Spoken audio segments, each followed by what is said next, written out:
안녕하세요. 한의사 영률입니다.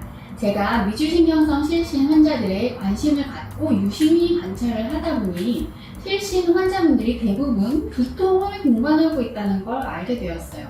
그런데 제가 실신을 치료하면서 두통을 따로 염두에 두지 않아도 체질에 맞춰서 불면이나 소화기능 저하, 기력이 저하된 상태를 한약으로 치료하다 보면 어느새 오래되고 반복되던 두통이 사삭 없어지더라고요. 그래서 생각했죠. 두통치료가 생각보다 쉽네.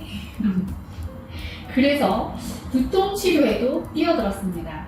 결론부터 얘기하자면 역시 두통이 곁들어진 다른 질환을 치료할 때는 두통이 생각보다 쉽게 나았지만 두통이 메인인 환자들을 치료할 때는 제가 늘 하던 기존 치료 방법으로는 잘 안 낫는 환자들을 만나게 되더라고요.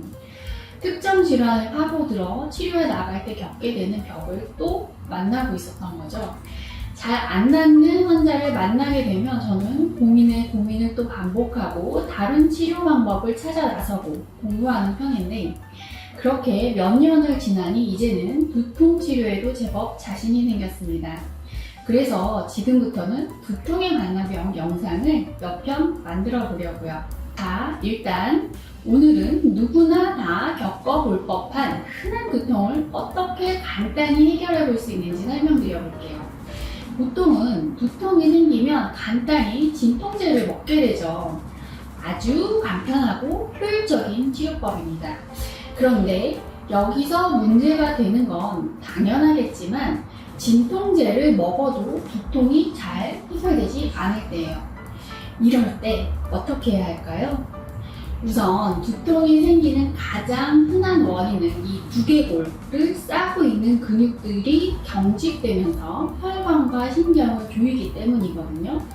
쉽게 말하면 뭉치는 거예요, 근육이. 우리 너무 피곤하게 걷고 나면 밤에 잘 때 종아리근이 쫙 뭉치면서 쥐나잖아요. 그거랑 같아요. 머리 옆을 부채처럼 싸고 있는 근육이 측두근이라는 근육인데 이게 상당히 잘 뭉쳐요. 측두근이 뭉치면 옆머리만 아픈 게 아니라 머리 꼭대기랑 이마가 아프다고 느껴지기도 하고 그리고 눈을 싸고 있는 알륜근까지 같이 경직돼서 뭉치면 눈도 뻐근하게 빠질 듯이 아파져요. 그리고 측두근 다음으로는 머리 뒤쪽 고기를 두개골과 경추를 연결해주는 부위에 이 새끼손가락만한 작은 크기의 근육들이 우르르 몰려있는데 이 내려다보는 1.5 형태를 많이 하다 보면 그 근육들이 너무 피곤해져서 뭉치게 되면서 뒤통수 언저리에서 통증을 유발하거든요. 두통을 겪어보신 분들은 알겠지만 당해보면 상당히 고통스럽고 뭘 할 생각을 못하고 그냥 이불 깔고 눕게 되는데 일단 근육이 뭉친 거니까 근육을 풀어주는 방법을 적용하면 생각보다 쉽게 나아요. 한의원에 보통 두통 치료를 하러 가면 두통을 유발하는 원인 근육에 침 놓고 전기도 연결하고 해서 그 근육을 풀어주면서 손끝, 발끝에 있는 혈자리에 침을 놔서 부교감 신경을 자극하면 이완되면서 풀리거든요. 그런데 집에서는 그런 거는 좀 못하니까 일단 원인이 되는 근육을 압박해주면 좀 풀려요. 이렇게. 그걸 마사지라고 하잖아요.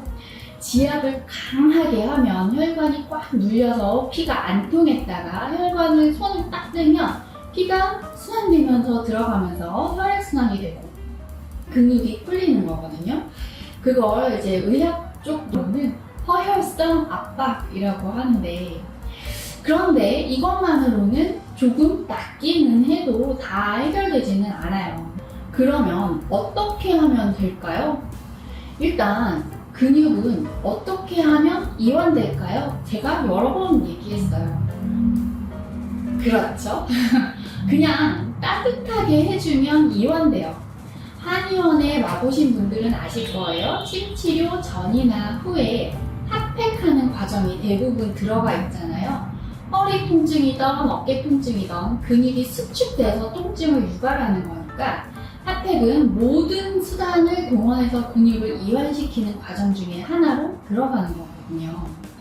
집에서 할 수 있는 온열 방법은 이렇게 수건을 물에 푹 적셔서 전자레인지에 돌려서 따끈하게 한 다음에 아픈 쪽 측두근과 알륜근을 이렇게 이완시켜주는 거예요. 그런데 물수건은 실은 금방 식으니까 전기 패드를 활용해서 머리와 눈 쪽을 줄줄 싸고 있는 것도 하나의 방법이에요. 이런 수건 크기만한 전기 패드를 집에 하나 정도 구비해 두면 여기저기 아플 때 정말 활용도가 만점입니다. 꼭 하나 구비해 두세요. 그리고 제가 추천하는 정말 좋은 방법은 뜨끈한 물을 욕조에 한가득 담아서 코만 내놓고 담그는 겁니다. 그렇게 하고 나면 두피 주변 근육뿐만 아니라 목, 어깨까지 수축되어 있던 근육이 이완되고 혈액이 순환되면서 통증이 해소되거든요. 역시 탕욕이 가장 화끈한 방법이라고 생각해요. 제가 종종 언급하는 면역학자 아부도우르가 이런 탕욕을 통한 이완요법, 면역세포관리법을 엄청나게 강조했는데 저도 정말 동감합니다. 추후에는 이분이 강조한 탕욕법에 대해서도 한번 영상을 정리해 보려고 해요. 요즘 샤워실만 있고 욕조가 없는 집도 종종 있는데 이거 정말 난감해요. 욕조는 정말 건강 필수품이에요. 욕조 있는 집으로 이사 가야 합니다. 자, 오늘은 가장 흔한 두통, 즉 근육 긴장성 두통 해결법에 대해서 간단히 알아봤어요. 그런데 정말 극강 두통은 편두통이거든요. 직접 편두통을 앓고 있는 환자거나 의료인이 아니라면 실은 이 편두통에 대해서 제대로 알고 있는 사람은 거의 없으실 것 같아요. 제가 다음 시간에는 편두통에 대해서 야금야금 이야기 보따리를 풀어나가 보도록 하겠습니다. 유익한 정보 되셨다면 구독과 좋아요 부탁드릴게요. 감사합니다.